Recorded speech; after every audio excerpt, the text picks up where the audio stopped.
Olá pessoal, bem-vindos ao terceiro semestre do BAT 101, Introdução ao Hebraico Bíblico.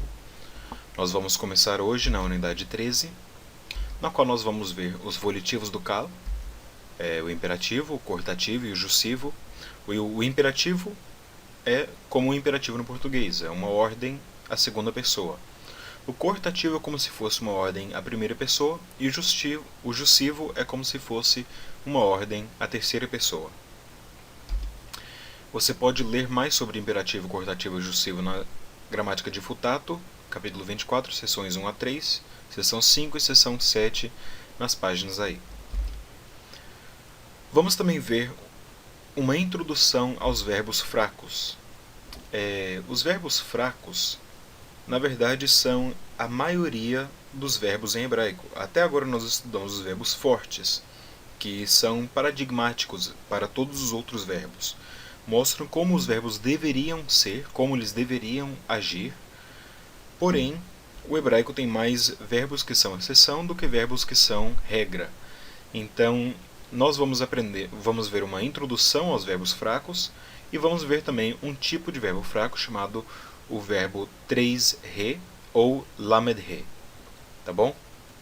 Você pode ver esse verbo na Gramática de Futato, capítulo 15, seções 5 a 7, e no capítulo 24, seção 8.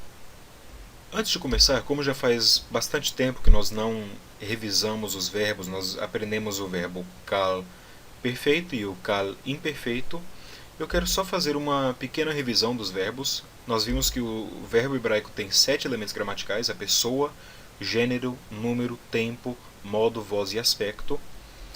E vimos também que o verbo hebraico tem uma raiz. Então, por exemplo, se o verbo fosse o verbo chamar, que significa ele guarda, a raiz do verbo seria shin, mem, resh. Tá certo? Vimos também que o verbo hebraico tem um tronco. Então, nesse caso aqui, a palavra chamarti está em qual tronco? Está no tronco kal. Na verdade, até agora nós aprendemos apenas o tronco kal. O tronco kal tem um aspecto simples e a voz ativa, mas veremos mais tarde que outros troncos têm aspectos diferentes e também têm vozes diferentes. Então eles podem ser ativos ou passivos, e o aspecto pode ser um aspecto intensivo, pode ser um aspecto iterativo, isso significa repetitivo, pode ser até um aspecto causativo, tá bom? Mas vamos aprender um pouco mais sobre isso depois. E também os verbos hebraicos têm uma conjugação. A conjugação desse verbo aqui, yishmol, é o kal imperfeito. Kal imperfeito, terceira pessoa, masculino do singular. Então nós temos a pessoa, o gênero e o número, tá certo?